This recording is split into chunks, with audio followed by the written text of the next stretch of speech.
Just got off the joint with bro. Yeah, just got off the joint with bro. So I'm excited, son. Nervous. Everything, man. This is gonna be so dope, bro. This is gonna be so dope. Telling you, nigga. This shit. I just text me. Wait on it to come on. Wait on it to come on right now, bro. This is about to be so fucking dope, bro. Because the essence of the show is called Join the Conversation with Braze Dave. And we have a conversation. You know what I'm saying? In the midst of the conversation, we just let it go. We got Joe Torry on the show. Starting the movie Poetic Justice with Tupac and Janet Jackson. Um, he hosted Def Comedy Jam for 2 or 3 seasons. He's in the room right now. So without further ado, and he's a man of his word. He's a man of his word. He said 10 minutes. It ain't even a minute. Yo, without further ado, y'all get ready for y'all guests for the day, man. My nigga Joe Torry, man. I'll just get to just blown away. What's up, man? My guy, man?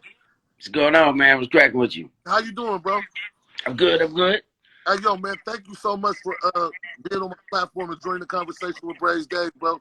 It's taking off, and with you being a part of it, it just gave me that stamp that I needed, bro, and I really appreciate it.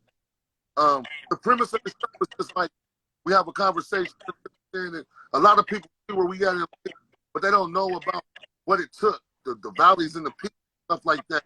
So, Right. get to that.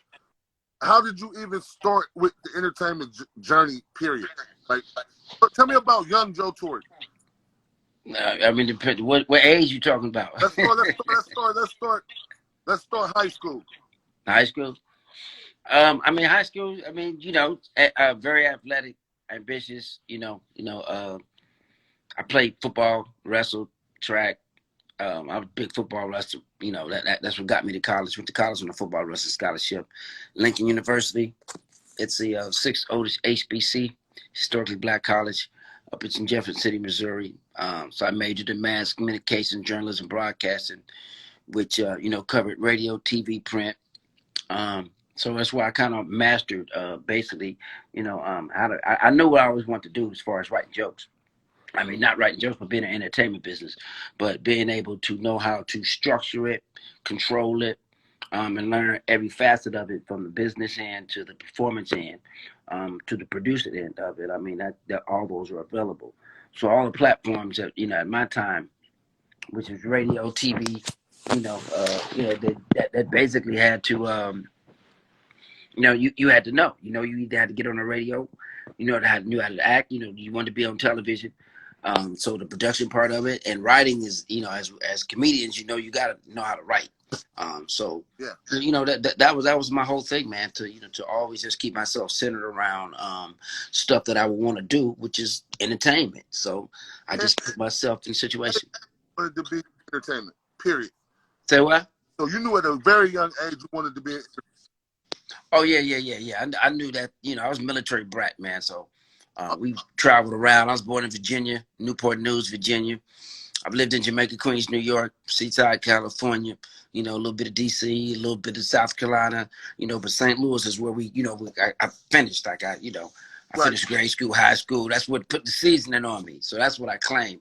But bouncing around everywhere, man, I always knew that I wanted to get back to LA, to Hollywood, my older brother and myself, because we wanted to be in the entertainment business, man. We were, he's like, that's what we want to do. And after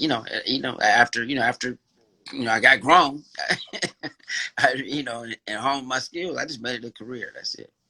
Damn, that's dope as hell. So you was an athlete. So that's how scholarship. Say what? You got a scholarship to college, right?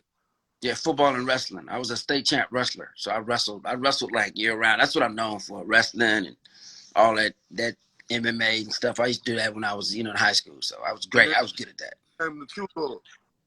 Yeah, Q-Dog, that was college. So that came college. I knew I wanted to be a Q as well. I didn't play until my junior year, but I put myself in a situation where, I had to have a great point average. You know what I'm saying? You had to be, you know what I'm saying? You had to carry yourself, man, in a professional, in a mature manner. They had to see you in a light where, because I wasn't a grown man yet, but steps on. A certain grade point average to even be involved pause with these guys? Oh yeah. You can. Yeah, you can. You dogs demand excellence, huh? Yeah, we have the highest GPA of all of Divine Nine, basically.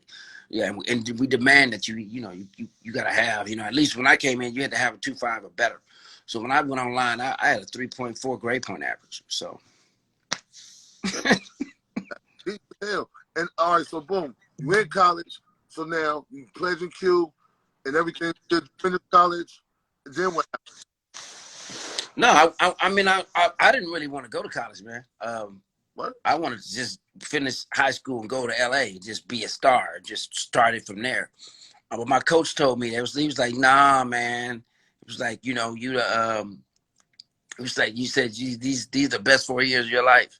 He said between 18 and 22, these years, this is where you're going to grow. This is where you become a man, and these you need these years to kind of mature. And I'm glad I did because it just made me a lot to say succeed faster when I got to LA because I had books march. I kind of knew how to maneuver. I could get a job. You know what I'm saying? I had, so I had skills and I had a degree. So it was like, so I had stuff around me that, I just didn't rely on comedy when I got to LA. I mean, it wasn't easy. I played semi-pro ball Did you? for, and then, I worked for Bristol Myers and UPS. You know what I'm saying? I saved my money up for like a year and then, drove out to LA. So, I drove So you out there. go to St. Louis, right? 75 AMC Hornet. I paid $350 for. And so now what happens? What year is this? That's 89. Ooh, 1989, the number. Another Yeah. summer. You know what I'm saying? Yeah. All right, so Public Enemy is out.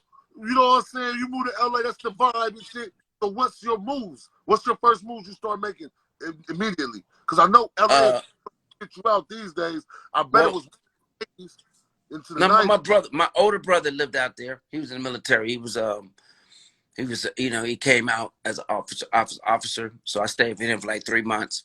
Until I found another friend, stayed with him. I'm just doing odd jobs. I was selling like Electrolux vacuum cleaners, knocking on doors, and but it helped me. It helped me I because bet you was good at it, though. I was good. I was employee of the month.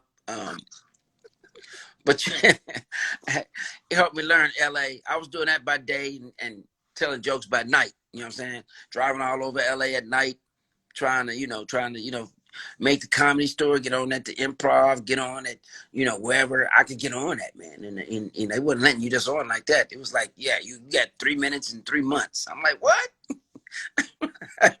Yeah, who are you? Explain that. You booked it. Like I got there in March. They told me, okay, come back in June. Oh, and you only get 3 minutes. Yeah, 3 minutes. We booked you here June, Friday. I'm like, well, are you serious? Yeah, it was crazy. Comedy Store. It was hard to get up on stages. Do you remember your first time at the Comedy? Yeah, I remember my first time there. Talk about it. You mean I remember the first time I went up on stage, or remember my first time there? My first time there, man. It was, it was cool. This is when Andrew Dice Clay was popping. He was the man, and I was a big fan of his until I met him. And then then I had to smack the shit out of him. So yeah, fan went right out the door. I was gonna whoop his ass in front of the Comedy Store. That for? Yeah, he tried to play me. Man. I'm saying, what happened? Man. You gotta happen, bro. Tell me what happened, bro. Nah, man. I mean, he didn't know who I was. He was Dice Clay. Somebody introduced me to him. And it was like, because I was standing there, and I was like, oh yeah, that's Dice. He was Dice. I can't believe he's standing right here at the Comedy Store.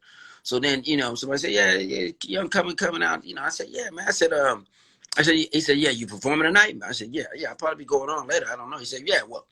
He said, well, come get me. I may watch you. I said, he had a cigarette. I said, and I used to do a Sammy Davis Jr. impersonation, right? So my cigarette broke. So he was like, I had it, and it was like, I was like, damn, cigarette broke. So he said he may watch me. Okay, I said okay. And then he said, I said, yeah, I said, you mind if I bum a cigarette, man? I said, I do. I said, are you a person of mine broke? He said, well, hey, uh, come get me. He said, well, come back and get one right before you're gone. You know what I'm saying? I don't want you to break another. So when I came back, he was basically like, who the fuck are you? Get the fuck out of here. Don't you see me talking? I was like, what? You asked me to come back. He's like, hey, don't bother me, boy. I was like, fuck you, bitch. I don't want your punk ass cigarette. I'll slap shit out your punk ass. I went St. Louis on him. Probably why I didn't get up in the Comedy Store for a while, but. That's why. Did that hurt your career a little? Huh? Did that hurt your career a little bit, huh? No, I don't take my career back then. I didn't have one. Okay, fuck. You went viral fucking around. yeah. If viral was the word back then, but wasn't no viral. So bam, you at the Comedy Store. So as you I guess you killed it for sure. Murdered the Comedy Store, right? So then, did your booking pick up? You started moving all over LA. No, the Comedy Store didn't do it for me. I mean, Comedy Store didn't. That was and those times they were very racist and very picky. And they didn't let a lot of these on. So it was like you would get there and sign up at 6 o'clock, come back, had to wait in line, at 5 o'clock, sign up at 6 o'clock, come back at 8 o'clock to find out you don't go on until like 1 in the morning or 10 or 11. And it's like, what? So, it was a cycle that I couldn't, I couldn't afford to do that. So I need to make it, I need to hit it quick. So where all the stages was, I just hit every stage where, they saw me. And the big black stage was the Comedy Act Theater where Robin Harris was.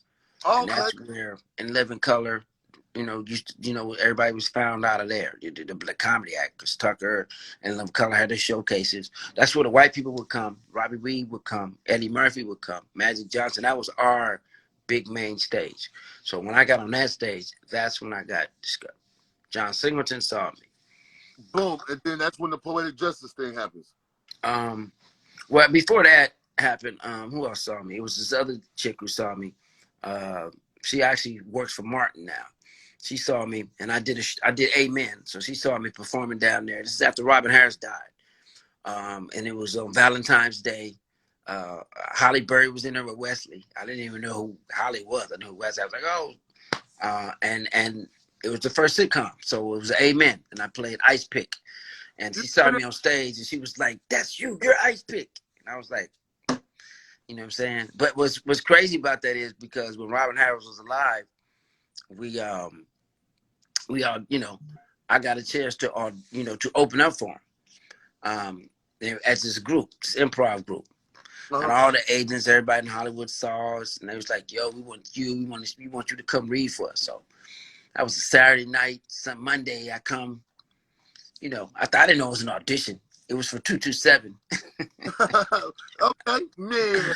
And it was for but I didn't know. I just came in there with a suit on. I didn't know how to read scripts or nothing like that. I didn't know how to read, but I didn't know how to read to make it funny. And she was like, where's that guy that was on stage? And I was like, I thought you just come to give me a contract. I didn't know I was coming to audition. And I'd never auditioned before. I didn't know the process. Man, I was so terrible, right? So anyway, track back a year later, when they come running me in for Ice Pick, this lady is the producer. And she was like, this dude, I saw this dude, and then she was like, whoa, you made so much of a difference.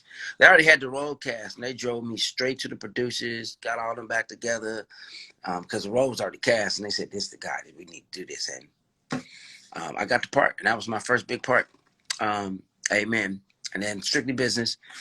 The first big one that people don't know about it would have been big, but it was Three Musketeers. It was with Richard Pryor, his last movie. What was it called? His wife shot it. Three Musketeers.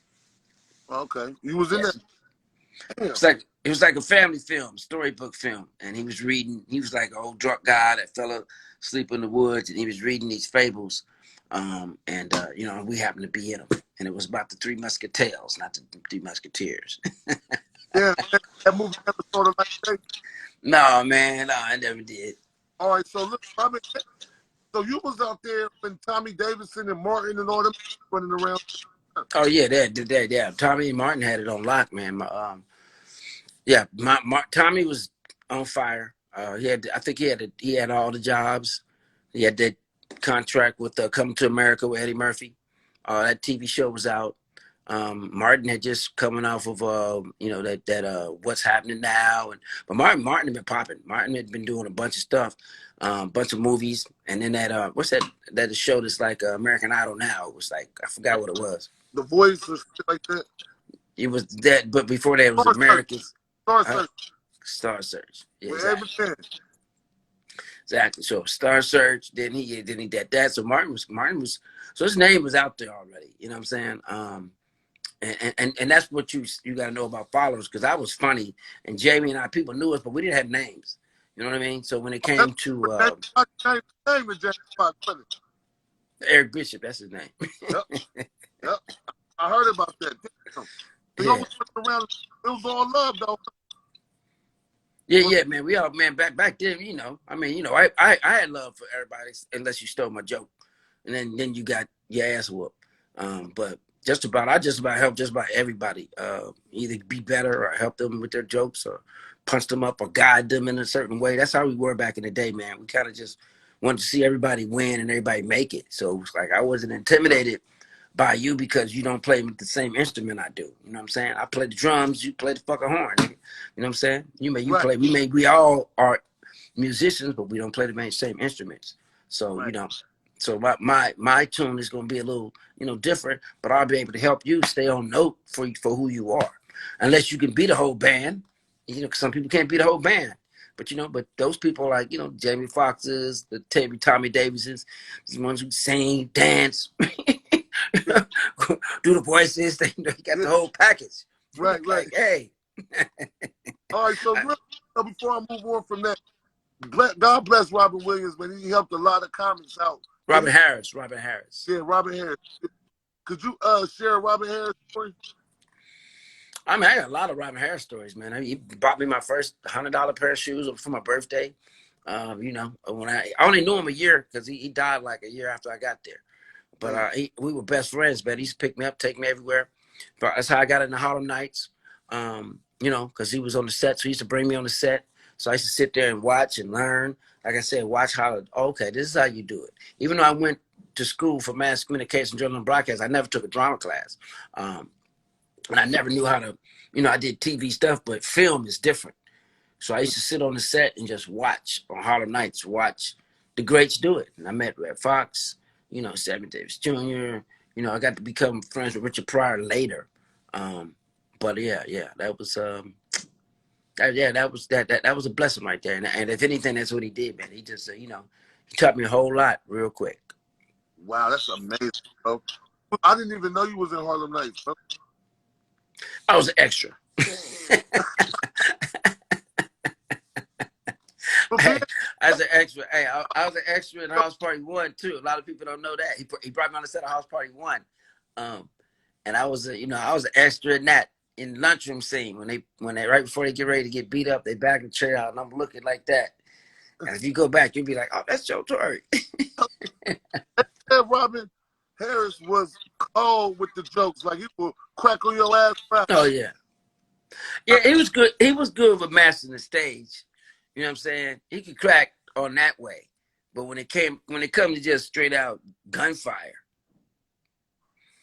no. When it comes to straight mastery, like joke after joke after joke, like Jonan, nah, he could fuck with me. Can't nobody really fuck with me. Can't nobody fuck with you. Back then, man, him and Ronaldo, man, they used to take me and try to heckle me, man, and I was respectful for a minute. Then I used to light they motherfucking ass up. They used to be mad at me, and I came with that St. Louis shit. Like, man, hold on, this is where I come from. I'm being respectful, but but they were saying that's what you need to do. Don't save nobody. Tear everybody ass up. Nice. Damn. So then you doing this shit with Robin Harris. You at the Black Club. You starting to pop. John Singleton finds you.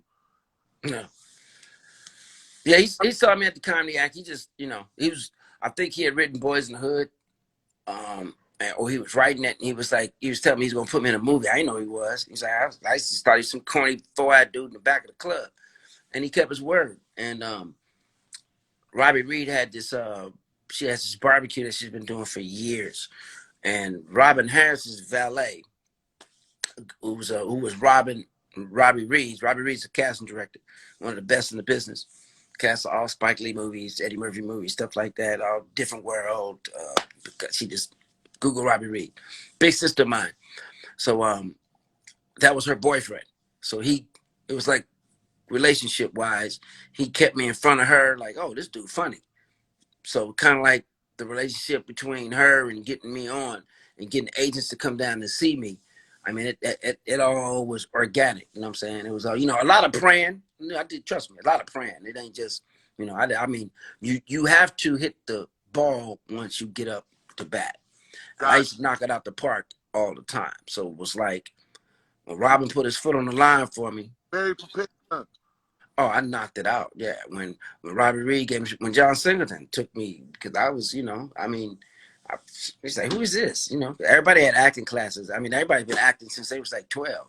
Tupac, Janet, Regina. That was basically my first big acting experience. And he was like, how did you land it? How did you land that?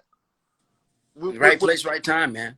Here you are, basically just from the streets, just doing stand-up. How did you land it? Have an agent or just you got No, I didn't. He saw me. He had an agent. But the same agency. That was a funny role. You was really good at that. And damn. That's the beauty of me, man. Transferring comedy into acting. And one of my gifts is being funny in dark moments without overacting, but still holding the character. So most characters, because most people can be funny with their stuff, but without. I mean, put it like this: am I a better actor than Tommy Davidson? Hell yeah! You know what I'm saying? Because of the fact that I'm a better dramatic actor, I can bring.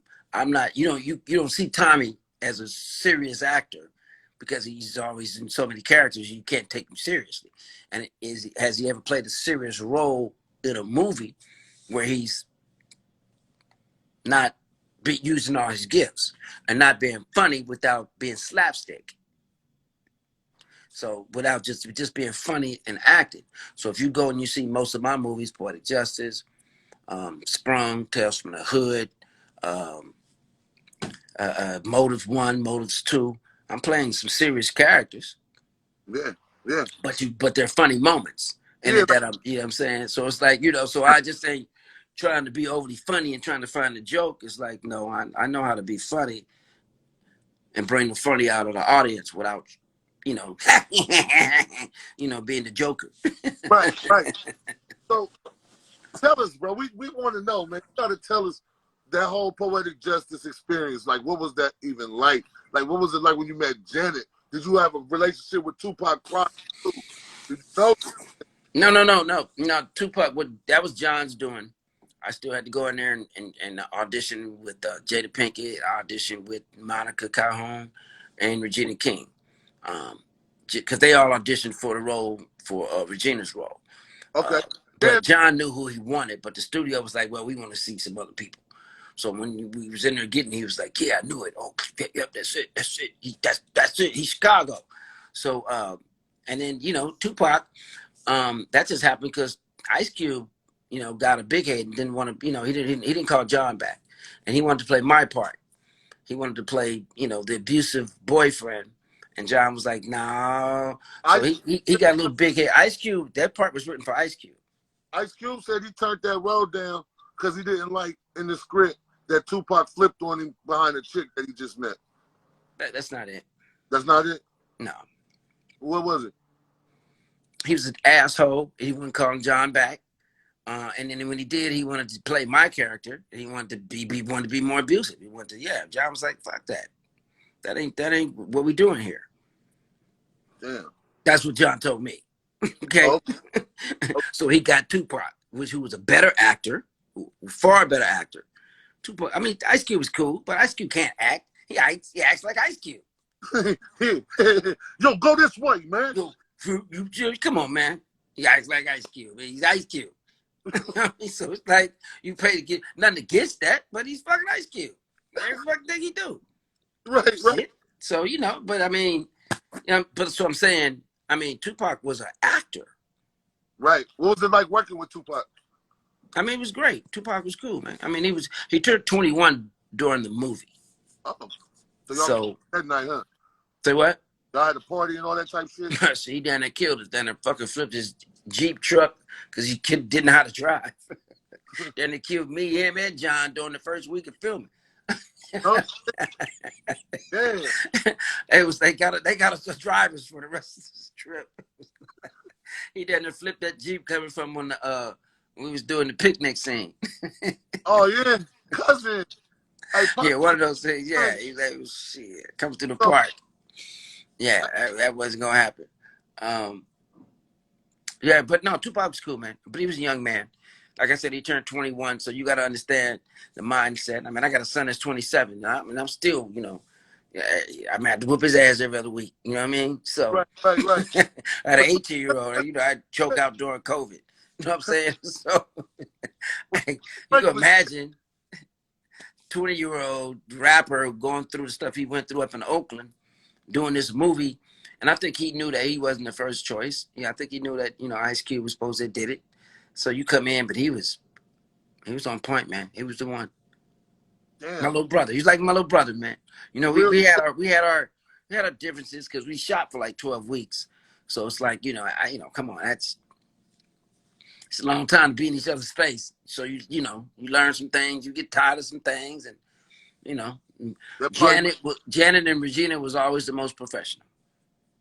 What you mean? They just stayed to themselves? What you mean by that? No, just always on time, always in the lines, always on stuff. Tupac just come 2, 3, 4 hours late. You know what I'm saying? If he's showing up at all, he got an attitude. Closer he got to Oakland, and when he didn't have his good weed.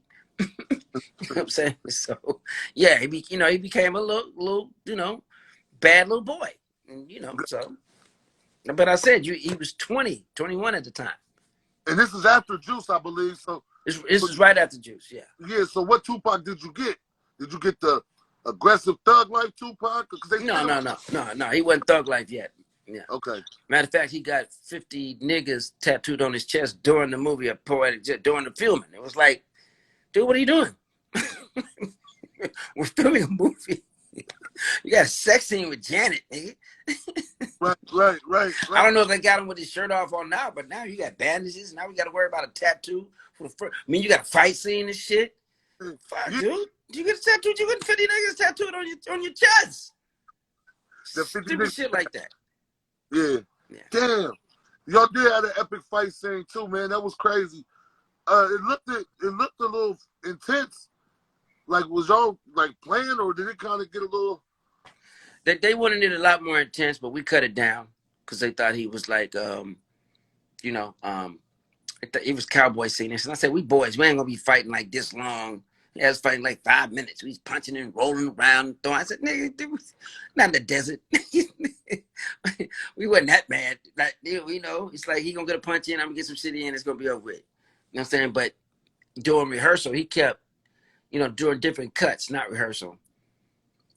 Different cuts of this, they wanted him to put some knee pads and stuff on, and some shoulder pads, because you go down on the ground, you don't hit your knee. You know what I'm saying? When you fall down, so that rocks don't hurt your hip, you don't break your shit. He didn't want to put none of that shit on.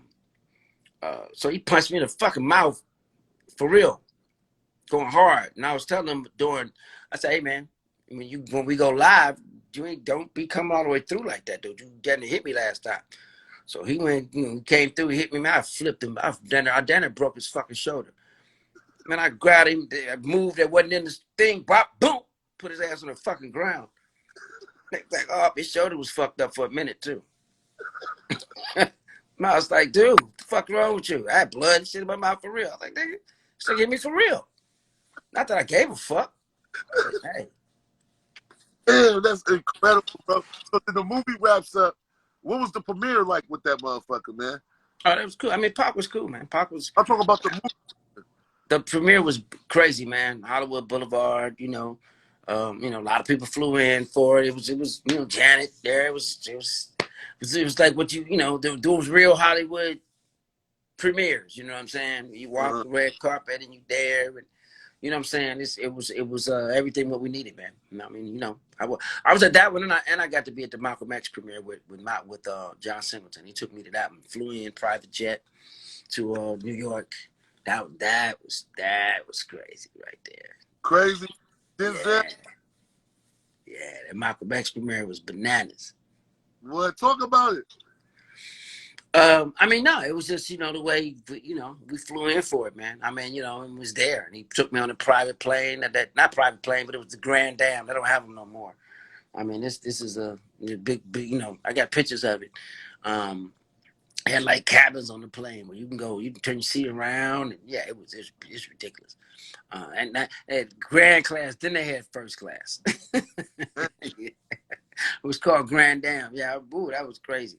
I mean, you could get up and walk to the bar, cook your fresh eggs, and yeah, it was like you What? was in a little hotel, man. I was like, what the fresh cookies and walking around mingling. It was like you was like in an open bar club. God, it was crazy. Anyway, but yeah, Wow. man.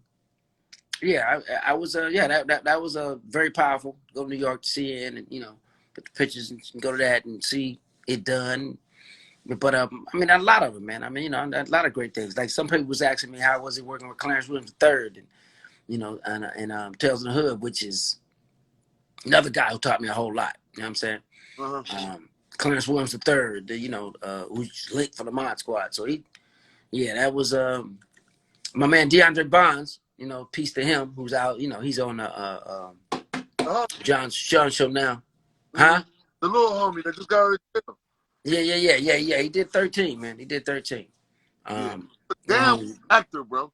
Yeah. He damn good actor, man. He did his shit in lockdown, but I mean, that sex scene he said he didn't like, but Yeah. played the fuck out of that damn role in that Yeah. shit. He wasn't comfortable with that shit. He was mad. He fucked up, but he pulled that shit off, man. Yeah. And the guy and it's full, and the white guy is a great actor too. I Okay. had to tat it up. Yeah, who played? He's a nice guy, man. That guy is so left of that dude he played, but it's like it was crazy how they had to play. How he had to play that, and it was it messed with him for a minute because it's like, come on, man, Yo, fuck. He got his revenge though. He got his revenge. Yeah, hey, shit. Fuck it. I'm all over the place. Cause you got such an eclectic career, and there's so many things to ask you about. I want to ask you about this. This is totally off the record, but you were there at the famous roast. I think it was the roast of Emmitt Smith with John Williams and Jamie Foxx. Yeah. This is your conscience. What the fuck is that like, bro? Because you all was crying, laughing at this nigga take this L like that. Like, I just No, see, you had to be there because Jamie was off script. Jamie wasn't supposed to host. I think DL was supposed to host, or I was supposed to host. But we were on tour, so we kind of got there in a late thing, so they couldn't really lock you in. And that was the second season. We did the Shaq roast at first, which was hilarious during All-Star Weekend in D.C. You got to go back and watch the Shaq roast. The first one was me, Queen Latifah, Tommy Davidson, Dick Gregory, all of them. This particular one was, I don't know why they tried to do it in a big venue that it was, Frank Sinatra venue, which is not a comedy venue. Emmitt Smith, who, nobody really know, nobody's got nothing bad to say about Emmitt Smith. He wasn't, but so before he got to Doug, Moose Johnson, two other people that went, and it wasn't funny. They were just reading stuff. So he had did that to two other people before he got to Doug. Jamie was just clowning people because Moose Johnson got up and he kind of just read like he was auditioning for his NFL job now. He had just retired. He was like, oh, this would be great for him to have on tape, him saying some funny, witty things. And for the NFL channel, he'll be able to, show that he could be witty. So he wrote some funny, witty stuff about Emmett, and it wasn't funny. And Jamie clowned him about it. And he's ready to whoop Jamie's ass in the back, him and his wife. Had Jamie hemmed up. Did he? Yeah. For real, they used to whoop his ass. Him and his wife. But Jamie tried to clown me. He just tried to clown Monique. You know, some of the stuff they cut late, they left in and cut out. But I went back at Jamie. But you know, but Doug just was nobody knew, and you know, and then I mean that was just. But Jamie was doing that to everybody. Jamie had the other mic, just was clowning. I mean, just you know, from Michael Irvin to Jimmy Johnson to he was just you know, he was out of control. It was funny, but Oh, he was out of control. I mean, yeah, but you know, it was like, hey man, I mean, because he wasn't expecting to be the host, so he was just going off of okay, you know, oh shit, I'm here to tell some jokes, but if I host it, okay, bam. He tore Doug's ass up, bro. His career ain't been. No, it's been no. Actually, Doug's produced a lot of shows, man. Doug ain't really hurt his career. Nah. No, it kind of helped it actually. Yeah, I just said something on Comedy Hype where he said he wanted to have a conversation with Jamie for closure. He riding that motherfucker, bro. I mean, well, you know, I mean, I thought it was kind of fucked up, but it was funny as hell. I was wondering. Nah, I mean, I let it go. I mean, it ain't nothing. I mean, it's just something. I think if you keep giving it energy, it has fire over you. You know what I'm saying? Let it go, man. I mean, you know, shit. This is. I mean, this is your conscience. So, boom. How did the Tales from the Hood thing come up? Did you produce that? No. I just started. That shit was hard, bro. The first hip hop horror movie and shit. Right. So how did you get in that? How did you get involved with that? No, it's just Rusty Cundiff, you know, saw me. He's a comedian. We used to write jokes and stuff together. So he just, you know, as far as me coming up at the time, you know, Sprung, because he did Sprung too.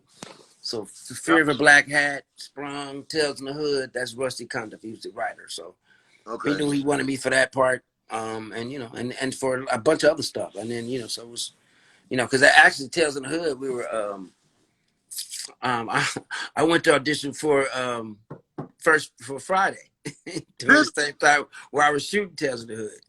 Okay. And I was like, man, I said, I'm not gonna be this silly. Chris Tucker, I read for Chris Tucker part. I was like, I ain't this silly. Oh yeah. No, because I'm not that silly, man. I'm not a silly comedian like that. You're not. You're definitely. I'm not that active in that movement and all that's my brother God and high energy. All that. It was perfect for Chris. Yeah. You know who you want for energy. When you write a script, you kind of want a certain flavor in your cast. And I wouldn't have been right for that part. I mean, I read for Cole too on Martin. Yeah, I was like, pfft. I don't want to be no sidekick. If John Hinton Rove, DL show, I was like, I want my own shit. Shit. And I ain't this silly dude right here. Find somebody play a fag, somebody play find somebody to play game or somebody that play this a lot better, which they did. But I mean that's you know, I mean I don't locked into a character that ain't me. Right. You know, that's naturally, you know what I'm saying? That's like you can't sing, but you faking like you can sing for years. You Milli Vanilli, you know what I'm saying? It just comes to hunt you as a fraud. Girl, you know it's girl, you know it's girl, you know it's. Yeah, I'm like, man, you know, I mean, I'm not greedy like that, man. You know what I'm saying? My thing is whatever God got for me, He got for me. I get it. Damn. So how did the Def Jam thing come through? I mean, that was just, you know, I was just my time. That was my time. Season 3, correct? No, Martin did, I think Martin did 5 seasons. Martin did 4 seasons. I did one by myself, one All-Star season, then I came back and did a guest season. But I got tired of that shit too. I was like, I'm ready. You know, to this day they probably mad because I left them, but I was like, man, you know, shit. I mean, this shit need to go to another level. So I gave them an idea about the, you know, and next thing you know, it became the Chris Rock show. So it was like I used to pitch a lot of ideas, and it was like, oh shit, that's the show I pitched to y'all. Back up. So you got tired of that shit, and I mean, I got tired of just, you know, it was like, okay, we're running out of funny people, and it, you know, and we need to take Def Jam to another level. It's like, okay, so let's kind of switch it up a bit. Let's do like I told them let's do like maybe just 2 comics. You know what I'm saying? And and had them stretch out, do more like 10, do like 10, 15 minutes a piece, and we sit down and talk, just like what Chris Rock show was about, or get an act. Or I used to always try to just change it up. And I was calling it Keeping It Real. That's what I called Keeping It Real. That's called my show. And because the same people that produced Martin Show and all that shit and HBO, we talk. So it was like HBO independent. And they, next thing you know, they doing a show, which damn, it's a lot of my ideas and shit y'all doing without me. Damn. That's why the NDAs is important, man. Damn. Yeah. So then because that's when Cedric came on. I noticed when Cedric came, he did more than 5 minutes. You know what I'm saying? So that come from when you was telling them to let niggas stretch it out? No, they didn't really change the format. Sometimes they just, they like you said, they was running out of funny comedians because they used to cut. Used to be 5 on the show, 5 or 6 on the show, but they only show like 3. Okay. Or 4 if they're funny, and just cut the time down. So you had the fucking slogan though, like, are you ready for your game? Yeah. Damn. Is he funny? Where did that even come from? That was just a brain. No, that came from taking the job from over after Robin Harris died. He used to pack this club out, 300 plus a night. And then when he died, it went down to like 15, 20 people. So I kind of took it over with the blessings of his parents and the club owner and all that. And it's kind of how I got my chops up, which was, why I got so much material, because I'd be on stage for like hours before people would come through the door. And the only people that was there was just Jamie Foxx and Yvette Wilson. They were my students, my pupils. Who? Say who? Jamie Foxx, Yvette Wilson. Buddy Lewis was my boy, so we was the only ones that kind of used to just sit there and write jokes, and we get stage time, and we get to work that stage time out because nobody was in there. So you perfect your bits more than if you got 10 minutes, you could perfect it more than you have 3. So we used to just, so I'd be on there for 15, 20 minutes, just warming up, getting people up, 20, 30 minutes, and bring Jamie on or bring Yvette on, and they get a chance to work out, and we'd be like, then somebody come through, Buddy Lewis, I bring him through, and that stuff. So I built it back up to like 300 plus people, where I got my chops right. So it's like I had enough time to, because everybody was like, nah, Robin Harris died, and the club should have died with it, and I was like, nah, this ain't how that worked. His mama, everybody gave us the blessings to own her, so I took the reins, and I mean, we made a lot out of a little, man. Really. That's incredible, bro. To get and that's how we got our agents. I mean, they came to see me, and I made them stay to see Jamie. I made them take us as a package deal over CAA. Really? Yeah. So why wouldn't you want to live in color then? Living Color was, full of shit at the time. They used to just, act like they had showcases and then steal your bits. They maybe hire like one person out of there. I mean, Jamie was great for it because he did impersonations and sing, and but before Jamie, we was doing that for years. So we used to always audition for Living Color, and we would never get picked. They picked like one person. But Jamie was perfect for the show because he was, I mean, once they picked a real legit one, cool. But that was. That was, but that for a while, man, you used to go and see your bits on Living Color, and you say, I showcased that character. What the hell? I showcased that bit. Because Hollywood would do that. You know what I'm saying? Then writers would come down and you see your jokes and some of your stuff in different sitcoms. Steal your shit, put a B premise into an A story, a B story, and they be writing because they run out of shit. Next thing you know, they got a father, now this episode's about a military dad who comes to stay with his son, and then you get into it. And it's like, that's the show I tried to sell y'all. What the hell? Hey, yo, Rodney Perry, man. Rodney Perry on with us too, man. I fucks with Rodney, man. You need to come be a guest on here too, Rodney. But yeah, Rodney, my boy. Rodney tell you everything I'm telling you. That's what he said in the comments. He said, I seen that. On the second hour, when we get on the second hour, I'm gonna read some of these comments to you. But okay, yeah. Damn, Joe. So they was stealing your shit like that? Well, they steal everybody's shit. I mean, that ain't, that's why I don't really perform in LA. If I perform in LA, it's like out somewhere where it ain't a whole lot of writers and shit. or it's be something special where I know you stole it and I know who's in the house. But just going out up freestyling every week, and some of them writers out there just be back there stealing your ideas and put them into different shows. Not to belittle, because at first I thought it was a compliment. And I was like, oh, you know, because Wesley used to say, hey man, I borrowed this when I was doing he said when he was in White Man Can't Jump. He was like, he kind of just borrowed my cadence when I was talking about people. He said, I paid homage to you, Joe. You know, da da da da. I see you catch that, and I was like, oh. Same thing with in what's the movie with I think when Eddie Murphy played with Chris Rock, they played the comedian. The comedian name is Joe Guy. Joe Guy. I don't know what movie you talking about. A comedian where I think Chris Rock is in. I think and Regina King. And I think he has a B. Is it that one? Yeah, I think it's Is that the Eddie Murphy one or Chris Rock one? I don't know. Anyone, it's the one where he's Joe Guy, but that's the name Joe Guy, my brother Guy, Joe. Yeah. So, you know, and some of the similarities of the character that's, you know, ready to whoop somebody's ass on stage. That used to be me. I'll jump out and whoop your ass. I crazy as hell, Joe. It be like that sometimes, though. Yeah. And just to let you know, I gotta go in a couple of minutes. Go back to the set. I'm in Detroit. I'm in the D. I'm in the D, man. See, I'm in the D. About to go shoot this film 8 other side of 8 Mile and shit. So, hey, well, listen, bro. No, I can't ask for much more, man. Come back because we still got some more to do. Whenever your schedule free or permits itself, bro, I would love to have you back, man. I really appreciate you joining the conversation with Braze Day. Before you go, though, I ask every person on my show this question. It's a serious question. I'm doing that. But I need to know this. Who's your top 5 MCs, dead or alive? MCs, dead or alive? You know, I'm going with Pac, Nas, Keras One. You know, I talked about. I got to go with Q.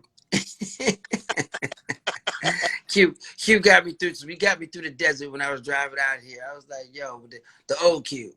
Okay. And man, five Nas, Pod, Q, Gangstar. Gangstar Guru, my nigga. Yeah, that's big. That's lit, man. Thank you very much, Joe. Go ahead and handle your business. You can X out. I'm gonna keep going, talking to the people. Follow me on Instagram, Funny Man Brazy. Peace, Joe. Cool. All right, yo, that was dope. You gonna hit the X button? Yep. Go. We just did Joe Torry, nigga. Huh? Big ups to Joe Torry, man. Wow, bro. There's so much to talk about, man. I wish I could have had him longer, but he gonna come back. Cause I want to get into it, like, you know, with his little brother, his sons, and them do comedy. If you're watching this, follow my Instagram page, Funny Man Brazy. WeBreakRecords.com. We're gonna keep bringing you that fire shit. Tomorrow we got Mr. Cheeks from the Lost Boys. I just want to say big ups to Joe Torry, bro. Like, real talk, man. That was a great ass conversation. And the thing about that nigga that I really like is he wasn't holding no punches. He was being straight one thou wow, like talking shit that, you know, people don't know nothing about. You know what I'm saying? Let's see. We can bring somebody on. I don't give a damn. Oh, nah, I ain't doing that. I don't know who that is. But yeah, shouts out to Joe Torry. Join the conversation with Braze. Is going to get better and better and better and better and better. Very engaging. He was dope. Thank you so much. I'm trying to launch this platform and really get in that bag, man, and just keep the conversation, because it turns into a conversation, which makes it so brilliant. Yeah, we got a show together Sunday.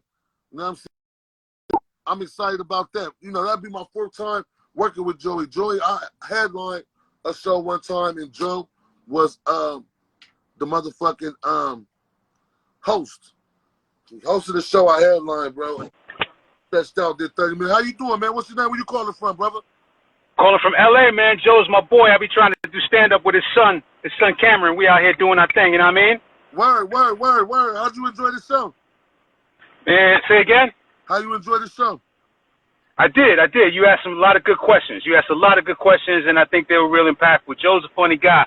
First time I met Joe, no lie, I was with this white chick I just started dating in New York, right? Yeah. We just started dating. So I go up in Barney's trying to get me some gear, and I run into Joe Torry. I'm like, I just saw this nigga last night on Def Comedy Jam. So I run up on him with the white girl. I'm like, Joe, what's up, dog? And he was like, what's going on? So she's looking all bewildered and innocent, and she's like, how you guys know each other? I'm like, this is the funniest nigga on TV. She's like, well, how you guys know each other? Joe turns to her, and he says, oh, me and B, we used to rob liquor stores. I never met this nigga in my life. Word. Nigga, I fell out. I was like, I can't tell you how many times I used that line, Pam. I can't tell you how many times that shit has gotten me out of trouble with people fucking with me. You know what I'm saying? Use that fucking line right there. That shit was dope. Into the show, man. Tomorrow we got another big show, man. I appreciate your support to the fullest. Add me on Instagram too, because when I come to LA, I would like to play in your room. Absolutely. We got to get out on the golf course, man. Get up on the golf course and shit. All right? Yeah, word. Peace, God. Peace, God. Peace. Yeah, man. That is nothing but love. My nigga from LA tapping in. You gotta love that, man. You gotta love that. Yeah. Show motherfucking tour Chicago, nigga. Unbelievable. You see all the names and the people he named and been around? That's the thing with me. Like, if it's somebody doing something I want to do and they're doing it better than me, I need to be around them, learn it, and soak it up. So I can't wait to go back and watch this and write down all them names he was saying and seeing what they do and see what I can do, what I got to do. I really appreciate y'all tuning in to WeBreakRecordsRadio.com. I'm Funny Man Braze. This has been another episode of Join the Conversation with Braze Dave. Tomorrow, we got Mr. Cheeks from the Lost Boys. Make sure you tune in. Mr. Lex Cool Beamers in the Bins. Renee. It's going down. And I'm out. Make sure you go on Instagram and follow me, Funny Man Braze. Go to my YouTube channel, like and subscribe too, Funny Man Brazy, so I can get my subscribers up and I can go live from there also. Thank you so much, bro. I love y'all to death. Thanks for tuning into the show. Peace. Bye.